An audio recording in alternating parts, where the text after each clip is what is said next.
بسم اللہ الرحمن الرحیم۔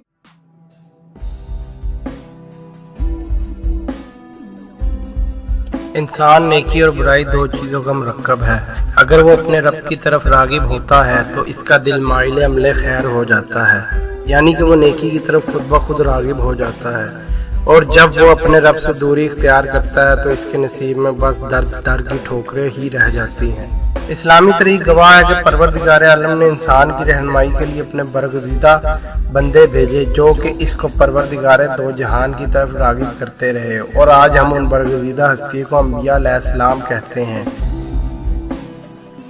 زرتشت، جن کے متعلق اب یہ خیال کیا جاتا ہے کہ وہ کسی ایسے مذہب کے بانی تھے جو کہ اسلام سے بالکل مختلف تھا۔ زرتشت کون تھے یا ان کی تعلیمات کیا تھیں، ان سب باتوں پر روشنی ڈالیں گے ہم اس ویڈیو میں۔ ویڈیو کی تفصیل میں جانے سے پہلے نہایت ادب کے ساتھ گزارش ہے کہ چینل کو سبسکرائب کر لیجیے اور ساتھ ہی بیل آئیکن پر کلک کیجیے تاکہ ہماری نئی آنے والی ویڈیوز آپ کو متواتر ملتی رہیں۔ زرتشت کون تھے؟ زرتشت کی پیدائش حضرت عیسیٰ علیہ السلام کی پیدائش سے 660 قبل مسیح میں ہوئی اور ان کی وفات 583 قبل مسیح میں ہوئی۔ قدیم ایران کے مفکر اور مذہبی رہنما تھے۔ آذربائیجان کے مقام گنج میں پیدا ہوئے، جوانی گوشہ نشینی، غور و فکر و مطالعے میں گزاری۔ بقول زرتشتی مذہب کی کتابوں کے ان کو 7 بار بشارت ہوئی۔ 30 برس کی عمر میں آہورا مزدا یعنی خدائے واحد کے وجود کا اعلان کیا، لیکن وطن میں کسی نے ان کی بات نہ سنی۔ تب مشرقی ایران کا رخ کیا اور خراسان میں کشمار کے مقام پر شاہ گستاسف کے دربار میں حاضر ہوئے۔ ملکہ اور وزیر کے دونوں بیٹے ان کے پیرو ہو گئے۔ بادشاہ شہنشاہ نے بھی ان کا مذہب قبول کر لیا۔ کہتے ہیں کہ تورانیوں کے دوسرے حملے کے دوران بلخ کے مقام پر ایک تورانی سپاہی کے ہاتھوں قتل ہوئے، اور جب یہ قتل ہوئے تو ان کو ماننے والوں کا ایک جمع غفیر ان کے ارد گرد موجود تھا۔ کوروش اعظم اور دارائے اعظم نے زرتشتی مذہب کو تمام ملک میں حکمران رائج کیا۔ ایران پر مسلمانوں کے قبضے کے بعد یہ مذہب اپنی جنم بھومی سے بالکل ختم ہو گیا۔ آج کل ان کے پیرو جنہیں پارسی کہا جاتا ہے ہندوستان، پاکستان، افریقہ، یورپ میں بہت قلیل تعداد میں پائے جاتے ہیں۔ خیال رہے بعض کے نزدیک کوروش عظیم ہی اصل میں حضرت ذوالقرنین تھے جن کا تذکرہ قرآن حکیم میں آیا ہے۔ ان کے نزدیک زرتشت شاید کوئی نبی تھے جن کی تعلیمات کو بعد میں ان کے پیروکاروں نے شیطان کے نرغے میں آ کر تبدیل کر دیا، جیسا کہ عیسائیوں اور یہودیوں نے حضرات انبیاء علیہ السلام کی تعلیمات کو شیطان کے ورگلانے سے تحریف کر دیا۔ تاریخ کی کتابوں کے مطابق کوروش اعظم اور حضرت ذوالقرنین کا تاریخی دور ایک ہی ہے، باقی اللہ ہی بہتر جانتا ہے۔ بہرحال ان کی کتابوں کے مطابق زرتشت سنویت یعنی دو خداؤں کے ہونے کے عقیدے کے قائل تھے۔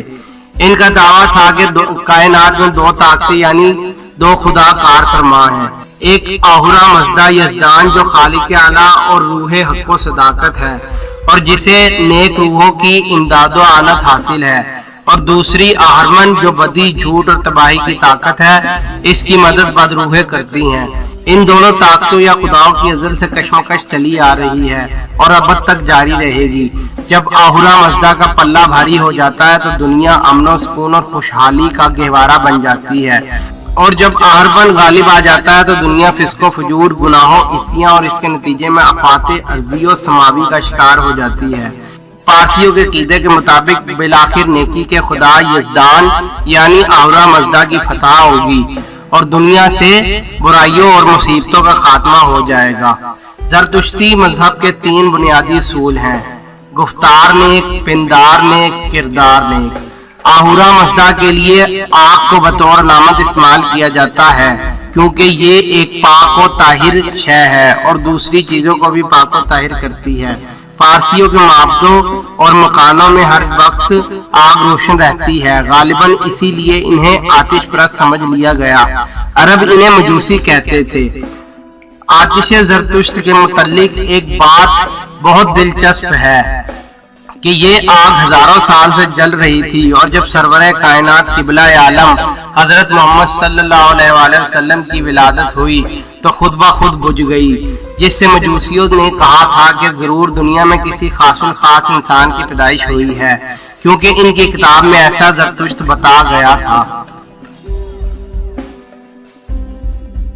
زرتشت کے نزدیک آگ کا وجود 4 مقدس عناصر سے ہوا: مٹی، پانی، ہوا اور آگ سے۔ اس کے مطابق مٹی، پانی، ہوا اور آگ میں سب سے زیادہ پاک اور مقدس آگ ہے۔ اس لیے زرتشت نے یا اس کے پجاریوں نے معبدوں یعنی بتوں کے سامنے یہ آگ جلائی تاکہ ان کے سامنے پوجا کی جا سکے۔ رفتہ رفتہ ان کے نزدیک صرف آگ ہی عبادت کا محور بن کر رہ گئی، اور یوں آتش زرتشت کی وجہ سے پارسی آتش پرست بن گئے۔ یہ سب معلومات تو وہ تھیں جو کہ میں نے انٹرنیٹ سے سرچ کی، مگر میری نظر سے ایک بہت ہی معتبر کتاب ضیاء النبی گزری، جس کے مؤلف جسٹس پیر محمد کرم شاہ صاحب ہیں۔ ان کی تالیف ضیاء النبی کی 7 جلدیں ہیں، اور پہلی جلد میں انہوں نے سرکار مدینہ صلی اللہ علیہ وسلم کی بعثت سے پہلے کے تمام مذاہب کا تذکرہ کیا، اور سرکار دو عالم سے پہلے جو دنیا کی حالت زار تھی اس کو مکمل طور پر قلم بند کیا ہے۔ اس کتاب میں پیر محمد کرم شاہ صاحب کی تحقیق سے بھی یہی بات ثابت ہوتی ہے کہ زرتشت خدائے واحد کو ماننے والے تھے، جس کو زرتشت کی زبان میں آہوزہ مزدہ کہا جاتا تھا۔ مگر زرتشت کے اس دنیا سے چلے جانے کے بعد ان کے ماننے والوں نے اپنے فائدے کے لیے ان کی تعلیمات بدل دی، واللہ عالم۔ اگر یہ ویڈیو اچھی لگی ہو تو اس کو لائک ضرور کیجیے اور اس کو اپنے دوستوں کے ساتھ بھی شیئر کیجیے۔ مزید تفصیلات کے لیے آپ ہمارا فیس بک پیج لائک کر سکتے ہیں یا پھر ہمیں ٹویٹر پر فالو کر سکتے ہیں۔ اسی طرح کی مزید اچھی ویڈیوز کے لیے ہمارے چینل کو سبسکرائب کیجیے۔ ہمیں اپنی قیمتی تجاویز و آراء سے ضرور نوازیے۔